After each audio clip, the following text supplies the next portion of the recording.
குழந்தையிலே birthday பேர் வச்சுட்டாங்க. அவங்களுக்கு இப்போ இந்த சனி பெயர்ச்சியோ குரு பெயர்ச்சியோ ராகுகேது பயிற்சியோ இதெல்லாம் அவங்களுக்கு தாக்கம் இருக்குமா, அவங்கள தாக்குமா? அந்த இதில் 4 நாளாக பிரிக்கும் போகும்போது டேட்டில் இருந்தால் அந்த நம்பருக்கு ஒரு வேல்யூ, ஃபேட்டில் இருந்தால் ஒரு வேல்யூ, மாதத்தில் இருந்தால் ஒரு வேல்யூ, இயரில் இருந்தால் ஒரு வேல்யூ.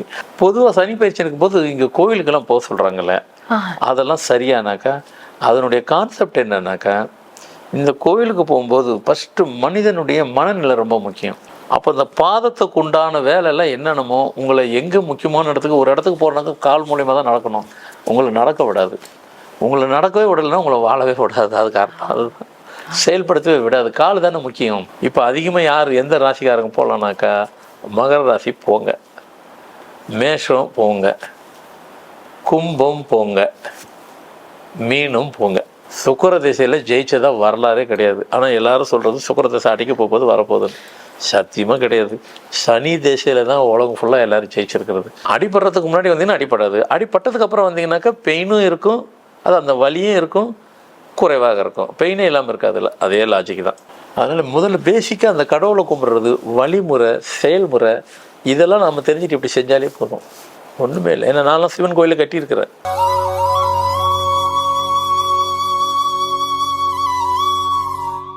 ஆன்மீக உலா அன்பு நெஞ்சங்களுக்கு இனிய வணக்கம். பொதுவா ஜோதிடத்தை எடுத்துக்கிட்டீங்கன்னா ஒரு ஜாதக கட்டம் ஒன்னாதான் இருக்கு. ஆனா அதுல பாத்தீங்கன்னாக்கா வாழ்க்கையில அப்ஸ் அண்ட் டவுன்ஸ் வருதே அப்படின்னு கேட்கும்போது பிளானட்டரி பொசிஷன்ஸோடைய சேஞ்சஸ் இருக்கு. உதாரணத்துக்கு சொல்லணும்னா ராகு கேது பயிற்சி, சனி பயிற்சி, குரு பயிற்சி, இப்படி எல்லாம் நிறைய பயிற்சிகள் வரும்போது பாத்தீங்கன்னாக்க வாழ்க்கையிலயும் நிறைய அப்ஸ் அண்ட் டவுன்ஸ் வரும் அப்படின்னு சொல்றாங்க இல்லையா? இதே மாதிரி எண்கணிதத்திலயும் ஏதாவது அப்ஸ் அண்ட் டவுன்ஸுக்கான வழிமுறைகள் இருக்கா? அப்படி இருக்குனாக்கா அப்பந்தான் சந்தோஷங்க. ஆனா டவுன்ஃபால் வந்ததுன்னா நம்ம எப்படி காப்பாத்திக்கிறது? இது குறித்த தெளிவான விளக்கங்களை நமக்காகவே எடுத்திருப்பதற்காக நம்ம அரங்கிற்கு வருகை தந்திருக்காரு ஃபார்மேட் நியூமராலஜியின் தந்தை டாக்டர் மகாதன் சேகர் ராஜா அவர்கள். வாங்க நேயர்களே, சார் சந்திப்போம். வணக்கம் சார். வணக்கம்மா. சார், வாழ்க்கை அப்படின்னாக்கா அப்படியே ஸ்ட்ரெயிட்டா போனா அது வாழ்க்கை இல்லை இல்லைங்களா? அப்ஸ் அண்ட் டவுன்ஸ், மேடு பள்ளம் வரதான் செய்யுது. ஏற்றம் வரும்போது சந்தோஷமா இருக்கு, ஏத்துக்க. ஆனா இறக்கம் வரும்போது தான் கொஞ்சம் தவிக்குது சார். சோ நம்ம ஜாதகத்தை எடுத்துக்கிட்டோம்னா அதுல வந்து பெயர்ச்சிகள் வருது, பிளானட்டரி பொசிஷன் சேஞ்சஸ்னால அப்படி வருது அப்படின்னு சொல்றாங்க. எண்கணித ரீதியாக பெயர் உங்ககிட்ட வந்து பார்த்து நாங்க வைக்கிறோம் அப்படின்னாக்க, குழந்தை பிறந்த உடனே நீங்க பார்த்து அந்த பெயரை சொல்லிடுறீங்க. வாழ்நாள் முழுவதும் ஏற்றம் மட்டுமே வருமா, இல்ல அங்கேயும் ஏதாவது செக் பாயிண்ட் இருக்கா? ஆமாம், கரெக்ட். நீங்கள் கேட்டது என்னென்னா, குழந்தையிலே பர்த்டே பேர் வச்சுட்டாங்க.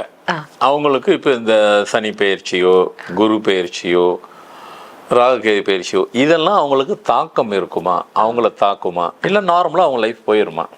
என் கணிதம் காக்குமா? என் கணிதம் காக்குமா? கண்டிப்பாக காக்கும். பேரை வைக்கிறது அதுக்கு தானே. நாங்கள் இந்த பேரை வந்து வைக்கும் போகும்போது date, month, year, fat 4 portion. சித்தர்கள் வாழ்க்கையை 8 பிரித்தாங்க. நான் 4 நாளாக பிரிச்சிருக்கிறேன். இங்கே 4, இங்கே 4, இங்கே 4. இல்லை, என் புக்கில் அப்படி தான் 35 வருஷம் கூட இருக்கு. நான் 35 வருஷமாக ரொம்ப வருஷமாக சொல்லிட்டு இருக்கிறேன். இப்போ அது ரொம்ப வருஷம் ஆயிடுச்சு, அப்படியே சொல்லி பழகிட்டதுனால. அந்த இதில் 4 நாளாக பிரிக்கும் போகும்போது டேட்டில் இருந்தால் அந்த நம்பருக்கு ஒரு வேல்யூ, ஃபேட்டில் இருந்தால் ஒரு வேல்யூ, மாதத்தில் இருந்தால் ஒரு வேல்யூ, இயரில் இருந்தால் ஒரு வேல்யூ. அந்தந்த காலகட்டத்துக்கு அந்த பயிற்சிகள் வரும் போவும் வந்து போயிட்டுருக்கும். சனி பயிற்சியே கூட இப்போ இந்த வந்துட்டு போயிடுச்சு. அப்படி வரும்போது சனி பயிற்சி இந்த எண்களை தாக்குமா? கண்டிப்பாக தாக்கும். எப்படி தாக்கும் அப்படின்னாக்கா, பேர் நம்மக்கிட்ட வச்சுட்டா தாக்காது. நீங்கள் சொன்ன மாதிரி பர்த்தில் வச்சா தாக்காது. பொதுவாக தாக்குமா? பொதுவாக தாக்கும். எப்படி தாக்கும்னாக்கா, டேட் ஆஃப் பர்த்து அவங்களுக்கு ரொம்பவும் வீக்காக இருக்குது அப்படின்னாக்கா சனி பயிற்சி அவங்கள தாக்கும். டேட் ஆஃப் பர்த் அவங்களுக்கு ரொம்ப ஃபஸ்ட் கிளாஸாக இருக்குது, அவங்கள தாக்குமானா மைல்டாக இருக்கும். இந்த மைல்டாக இருந்தால் கூட பேர் தவறாக இருக்கும்போது அப்போ திருப்பி அது ஹெவியாகிடுது. மைல்டு ப்ளஸ்ஸு இது இருக்கும்போது அது திருப்பி ஹெவியாகிடுது. அப்போ மற்றவங்கள தான் அவங்களுக்கு தாக்குது.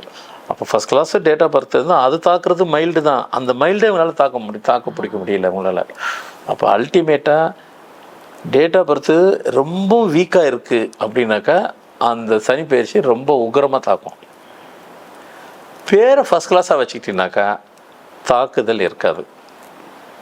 பொதுவாக சனி பயிற்சி இருக்கும்போது இங்கே கோவிலுக்கெல்லாம் போக சொல்கிறாங்கல்ல, அதெல்லாம் சரியானாக்கா அதனுடைய கான்செப்ட் என்னன்னாக்கா, இந்த கோவிலுக்கு போகும்போது ஃபஸ்ட்டு மனிதனுடைய மனநிலை ரொம்ப முக்கியம். இவங்களே இவங்களை வந்துட்டு தாழ்த்திப்பாங்க. இந்த சனி பயிற்சியில நமக்கு இப்போ வந்துட்டு இப்போ நம்மளை தான் தாக்க போகுது அப்படின்னு நீங்களே அவன் நினைச்சுக்கிற உள் பயம் வந்துடுது. இப்போ அப்படி பார்த்தீங்கன்னாக்கா உதாரணத்துக்கு பார்த்தீங்கன்னாக்கா இப்போ வந்துட்டு கும்பத்துக்கு இப்போ வந்துட்டு பாதசனி இல்லையா? கும்பத்துக்கு பாதசனியும் போது அதனுடைய வேலை என்ன, நம்ம வேலை என்ன, அதனுடைய வேலை என்ன அப்படின்போது அதனுடைய வேலை பாதசனின் போது ஒரு போர்ஷன், செகண்ட் போர்ஷன், மூணாவது போர்ஷனுக்கு வந்துட்டார். முடிச்சு ஒரு 2.5 வருஷம் முடிச்சுட்டு போகிறாரு. போகிறதுக்குள்ளே அந்த காலெல்லாம் வலிக்கும். கொஞ்சம் தூரம் நடந்தது வயசு 30, 35, 40, 45னா கூட அப்படி கால் வலிக்கும். கொஞ்சம் தூரம் நடந்தவே வலிக்கும். அது 2.5 வருஷம் கழிச்சதுக்கப்புறம் போட்டதுக்கு சும்மா சர்ன்னு பறந்துடுவாங்க. அப்போ இந்த பாதத்துக்கு உண்டான வேலையெல்லாம் என்னென்னமோ உங்களை எங்கே முக்கியமான இடத்துக்கு ஒரு இடத்துக்கு போகிறதுக்கு கால் மூலியமாக தான் நடக்கணும். உங்களை நடக்க விடாது. உங்களை நடக்கவே விடலைன்னா உங்களை வாழவே விடாது. அது காரணம் அதுதான், செயல்படுத்தவே விடாது. கால் தானே முக்கியம். அப்போ 2.5 வருஷத்தை போட்டு புழிஞ்சிடும் அது. நீங்கள் அதுக்கு அந்த நேரத்தில் கோயிலுக்கு போக சொல்கிறதுனுடைய நோக்கம் என்னன்னாக்கா உங்கள் மனநிலையை நீங்கள் ஸ்ட்ராங்காக வச்சுக்கிறீங்க. கோயிலுக்கு போகும்போது ஒரு முறைக்கு பல முறை அவரை போகும்போது என்ன கேட்க போகிறோம், இறைவா என்னை காப்பாற்றி அதை பண்ணி இதை பண்ணி கொஞ்சம் இது பண்ணணும் போகும்போது சரி தொடர்ந்து போகும்போது அவர் விட்டுருவார். குறிப்பாக இந்த மாதிரி சனி பயிற்சியின் போது தாக்கம் இருக்கும்போது ஆஞ்சநேயர்கிட்ட மட்டும் போயிருங்க. ஏன்னா மற்ற கடவுளுக்கு ஒரு சக்தி, ஆஞ்சநேயர் மட்டும் 2 சக்தி. ஏன் 2 சக்தி அப்படின்னாக்கா, பொதுவாக எல்லோரும் ஆஞ்சநேயருக்கு வந்துட்டு பெருமாள் கூட தான் இருப்பார், பெருமாள் கோயிலில் தான் இருப்பார்னு நினைப்பீங்க. ஆஞ்சநேயர் பிறந்ததே வந்துட்டு சிவனுடைய வழிபாட்டில் தான் அவர் பிறந்தது. குறிப்பாக வந்துட்டு அவங்க அம்மா வந்துட்டு பார்த்திங்கன்னா தாயார் வந்துட்டு தவம் இருந்து பிறந்தவர் தான் ஆஞ்சநேயர். திருவண்ணாமலையில் சுழல் வள கிரிவலம்னுவாங்க. சுழல் வளம் கிரிவலம் அப்படின்னா இப்படி சுற்றி சுற்றி சுற்றி 6 மாதம் தவம் இருந்து சாப்பிடாம 6 மாதம் சாப்பிடவே இல்லை. 6 மாதம் கிரிவலம் அப்படி சுற்றி முடிக்கிறதுக்கு 6 மாதம் ஆச்சு. அப்படி தவம் இருந்து பிறந்தவர் தான் ஆஞ்சநேயர். அதனால தான் பெருமாள் பவரும் சிவன் பவரு அதான் டபுள் பவர் அவருக்கு. அதனால் அவர் சக்தியை யாரும் கண்டுபிடிக்க முடியாது. நீங்கள் நேராக அவர்கிட்ட போயிடலாம். உண்மையை தான் சொல்கிறேன். இந்த மாதிரி உங்களை தாக்கம் போகும்போது நேராக அங்கே போயிடலாம். இப்போ அதிகமாக யார் எந்த ராசிக்காரங்க போகலான்னாக்கா மகர ராசி போங்க, மேஷம் போங்க, கும்பம் போங்க, மீனும் போங்க. அவ்வளோதான். ஒன்றுமே கவலையே படாதீங்க. அதெல்லாம் உங்களை அவர் பார்த்துக்கிறவர். அவருக்கு டபுள் சக்தி. ஆஞ்சநேயருக்கு சக்தின்னு அப்படி சக்தி. அவரை வந்து வாரம் வாரம் போயிட்டு வாங்க. உங்கள் பாட்டு ஒன்றும் இல்லை, சும்மா போயிட்டு வாங்க. ஏன்னா அது இருக்குதெல்லாம் எதுவுமே சொல்லாதீங்க. அவரை போயிட்டு சும்மா போய் ஒரு வளம் வந்துட்டு வாங்க. உங்கள் வேலை நீங்கள் பாருங்கள். ஒரு சின்ன தாக்கல் கூட இருக்காது, உண்மையிலே இருக்காது. கேஷுவலாக இருக்கலாம். நீங்கள் பண்ணுற எஃபர்ட்டை போடலாம், பண்ணலாம். அதே நேரத்தில் இவங்க முதல்ல கேட்ட மாதிரி குழந்தையில பேர் வச்சா தாக்கம் இருக்குமான்னு அதெல்லாம் எங்களுக்கு தெரியும். ஏன்னா ஒரு மனுஷனுக்கு வந்துட்டு 2 முறை வந்துட்டு தான் போகுது சனி பயிற்சி. ஆரம்பத்தில் வரும், முடிவில் வரும், வராமல். ஏன்னா அந்த செயின் தானே, சர்க்கிள் தானே அது. அந்த சர்க்கிள் வந்துட்டு 12 ராசியை சுற்றி வரும்போது செகண்ட் ரவுண்டு வந்துடும். வரும்போது அது பார்த்துட்டு தான் போகிறீங்க. ஆனால் 2வது ரவுண்டு வந்தாங்க, அது பொங்கு சனி. அதெல்லாம் நீங்கள் கவலையே பட தேவையில்லை, வேறு லெவலில் கொடுத்துரும். சுக்கர திசையில் ஜெயிச்சதா வரலாறே கிடையாது. ஆனால் எல்லாரும் சொல்கிறது சுக்கர திசை அடிக்க போகும்போது வரப்போகுதுன்னு. சத்தியமாக கிடையாது. சனி திசையில் தான் உலகம் ஃபுல்லாக எல்லோரும் ஜெயிச்சிருக்கிறது. சனி திசையில் தான் சனி போல் கொடுக்கறதும் கிடையாது, கெடுக்கிறதும் கிடையாது. அவர் கெடுக்கலாம் மாட்டார். இவங்களாம் நினச்சி தான் இதாகிடுறாங்களோடைய அவர் யாரையுமே கெடுக்கிறது இல்லை. அந்த இறைவன்கிட்ட போகிறது எதுக்குனாக்கா தாக்கத்தை குறைக்கிறதுக்கு தான். நம்ம மனநிலையை மாற்றுறதுக்கு 2 இருக்குது. நம்ம மனநிலையே மாற்றணும். ஏன்னா நம்ம மனநிலை அதில் போய் பதிஞ்சிருச்சு. அங்கே போங்க, ஸ்ட்ராங்காக ஆயிடுவீங்க, கவலையே இல்லை. அதுக்கும் இந்த எண்கணிதத்துக்கும் கனெக்ஷன் இருக்கான்னு கண்டிப்பாக இருக்குது. ஏங்க நீங்கள் பர்த்தில் வச்சுட்டீங்க, உங்களை தாக்கலைன்னு சொல்கிறோம். சரிங்க, எல்லாம் பர்த்தில் வைக்கலிங்க. இப்போ எனக்கு 30 வயசு, நான் இப்போ எனக்கு இந்த சனி பயிற்சி நடக்குது. இப்போ நான் எங்கே போகிறது? பேரை மாற்றுங்க, பேரை எழுதுங்க. தாக்குதல் பெருசாக இருக்காது. ஏன்னா நீங்கள் வர நேரத்தில் தானே வந்தீங்க. அடிபடுறதுக்கு முன்னாடி வந்தீங்கன்னா அடிப்படாது. அடிப்பட்டதுக்கு அப்புறம் வந்தீங்கன்னாக்கா பெயினும் இருக்கும், அது அந்த வலியும் இருக்கும், குறைவாக இருக்கும். பெயினே இல்லாமல் இருக்காதுல்ல. அதே லாஜிக் தான். அஃபெக்ட் ஆகிற நேரத்தில் வந்தீங்க, சீக்கிரம் வந்துட்டீங்கன்னாக்கா அது ஆகாமல் இருக்கும். தாக்குதல் இருக்காது. அந்த தாக்கம் இருக்கும் உங்களுக்கு வர்றது, ஆனால் தாக்குதல் இருக்காது. ஸோ அதனால் இதுவும் என்னங்க எண்கணிதம் அவ்வளோ உயர்ந்ததா? எங்க அதுவும் பகவான் தாங்க. கற்கருங்கிற ஒரு சித்தர் தான் கொடுத்தாரு, பகவானால் தான் கொடுக்கப்பட்டது. கடவுள் சித்தருங்கிறத வந்துட்டு கடவுள் சித்தர் மூலியமாக தான் எல்லாத்தையும் காய் நகர்த்துவார். நமக்கும் கடவுளுக்கு நேரடியாக தொடர்பு யாருக்குமே கிடையாது. எல்லோரும் அப்படி நினச்சிக்கிறீங்க. நீங்கள் எந்த இறைவனுக்கிட்ட போயிட்டு எனக்கு அது வேணும் இது வேணும் கேட்டால் கொடுக்கவே மாட்டார், நடக்கவே நடக்காது. நம்மளாம் நினச்சிக்கிறோம் துரு ஏதோ ஒரு சேனல், அந்த சேனலுங்கிறது சித்தர். அதனால் சித்தர் வழிபாடு வச்சுக்கிறணும். சித்தர் வழிபாடு வச்சுட்டு சித்தர் மூலியமாக கேளுங்க. அதுக்கு தான் இன்னொரு வழி வச்சுருப்பாங்க. நீங்கள் அங்கே போய் சண்டிகேஸ்வரர் சண்டிகேஸ்வரர் எதுக்கு அங்கே சொல்லிட்டு வாங்க. நீங்கள் சிவனை கோவிலுக்கு போனதுக்காக அவரை பார்க்குறோம். மூலவர் யார், சிவனை பார்க்குறோம். சண்டிகேஸ்வரர்கிட்ட போயிட்டு அங்கே போய் சொல்லுங்கள். உங்களுக்கு உங்கள் பிரச்சனை எல்லாம் அங்கே பாஸ் ஆயிரும். இல்லையா சிவன், இல்லைனாக்கா சித்தர், 2 பேர். அதுதான் சண்டிகேஸ்வரர் வச்சுருக்கிறார் அவர். நீங்கள் அங்கே பாஸ் ஆயிரும், அங்கே கொடுத்துரும் கனெக்ஷன். இங்கே சொன்னால் அவர்கிட்ட போயிடும். அதனால் முதல்ல பேசிக்காக அந்த கடவுளை கும்பிட்றது, வழிமுறை, செயல்முறை, இதெல்லாம் நம்ம தெரிஞ்சுட்டு இப்படி செஞ்சாலே போதும். ஒன்றுமே இல்லை. ஏன்னா நான்லாம் சிவன் கோயிலில் கட்டியிருக்கிறேன். பெரிய கோயில் திண்டிவனத்தில் கட்டியிருக்கிறேன். சரி, மகாசிவ லிங்கேஸ்வரம். அதெல்லாம் வந்துட்டு அவ்வளோதான். போவேன், பார்ப்பேன், பேசி பார்த்துட்டு இருப்பேன். பார்த்துக்கிட்டே இருக்கணும்லாம் கிடையாது. நம்ம வீட்டில் இருந்தாலும் கிடைக்கும், நடக்கும். அவர்கிட்ட நம்ம கேட்குற, நம்ம உட்காந்த இடத்துல கொடுக்குறாருல்ல, அப்போ அவர் இடத்துக்கு போகணும். அதனால் இந்த பெயர்ச்சியெல்லாம் நடக்கும், கவலைப்பட வேண்டாம். அந்த நேரத்தில் ஆஞ்சநேயர் கோயிலுக்கு மட்டும் நீங்கள் தொடர்ந்து போயிட்டு வாங்க. தாக்குதல் இருக்காது. அதனுடைய சுகமான வாழ்க்கை தான் கிடைக்கும். நீங்கள் நினைக்கிற மாதிரி கிடையாது. அந்த சுக்கர திசையை, சனி திசையை சுக்கர திசையை மாற்றி கொடுத்துருவார் அவர்.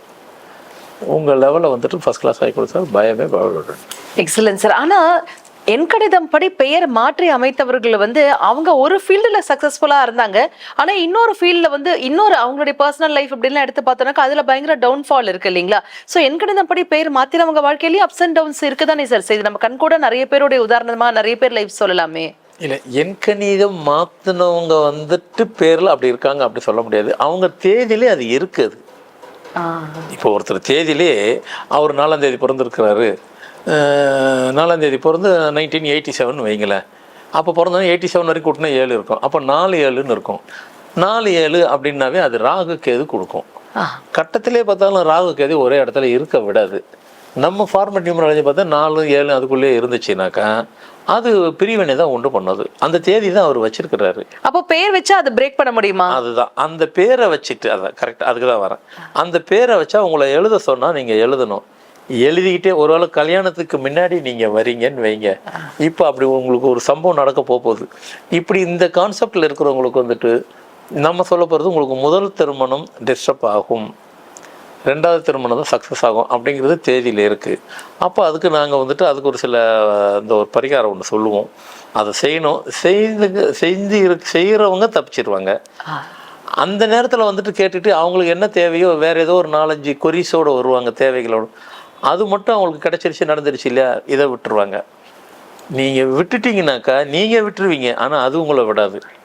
அது கரெக்டாக மேரேஜ் லைஃப்பில் டிஸ்டர்ப் பண்ணிடும். ஆமாம் ஐயா மறந்துட்டோம், அவங்கள மறக்க வைக்குது அது. ஏன்னா நீங்கள் லைஃப் அதை ஃபேஸ் பண்ணணும்னு அங்கே சொல்லுது. அப்போ என்ன பண்ணணும், பேரை எழுத சொல்லும், பேரை எழுதுறதையும் விட்டுருவாங்க. இவங்களுக்கு எது நடக்கக்கூடாதுன்னாக்கோ அதுவும் நடந்துடும். லைஃப்பை கடைசி வரைக்கும் இதை சந்திச்சு தான் ஆக வேண்டியது இருக்கும். ஆனால் அப்படி கரெக்டாக ஃபாலோ பண்ணவங்க எஸ்கேப் ஆயிடுவாங்க. Excellence sir. அதாவது பொதுவாகவே எந்த ஒரு கேள்வி கேட்டாலும் அதுக்கு இந்த பூஜை பண்ணுங்க, இந்த பரிகாரம் பண்ணுங்க அப்படின்னு சும்மா சொல்லிட்டு விடாம அதற்கு உள்ள இருக்கக்கூடிய அர்த்தத்தை, அது இருக்கக்கூடிய சயின்டிபிக் பேக்ரவுண்டையும் ரொம்ப தெளிவா எங்களுக்காக விளக்கி சொன்னீங்க. ரொம்ப பிராக்டிக்கலான யதார்த்தமான விளக்கங்கள் எங்களுக்காகவே பகிர்ந்துக்கிட்டீங்க சார். கொடான கொடி அன்பு நெஞ்சங்கள் அனைவர் சார்பாகவும் மனமார்ந்த நன்றிகள். என்னங்க எவ்வளவு சூப்பரான விளக்கங்கள் நம்ம சார் நமக்காகவே கொடுத்தாரு இல்லையா? எதையும் சும்மா கண்மூடித்தனமா போய் இதை பண்ணுங்க அப்படின்னு சொல்லாம அதற்கு பின் இருக்கக்கூடிய விஷயங்களையும் ரொம்ப தெளிவா விளக்கி சொன்னாரு. சயின்டிபிக் ரீசன் சொன்னாரு. அதையும் ரொம்ப பிராக்டிக்கலா யதார்த்தமான முறையில தெளிவான விளக்கங்களோட நமக்கு சொன்னாரு இல்லையா? இதே மாதிரி அடுத்த எபிசோட்ல இன்னும் சூப்பரான விளக்கங்களோட நாங்க 2 பேரும் சேர்ந்து உங்களை சந்திக்கிறோம். அது வரைக்கும் என்னங்க, நான் எப்பவும் சொல்றதுதான், எங்கேயும் போயிடாதீங்க, எங்க கூடவே இணைந்திருங்க. மீண்டும் சந்திப்போம். நன்றி, வணக்கம்.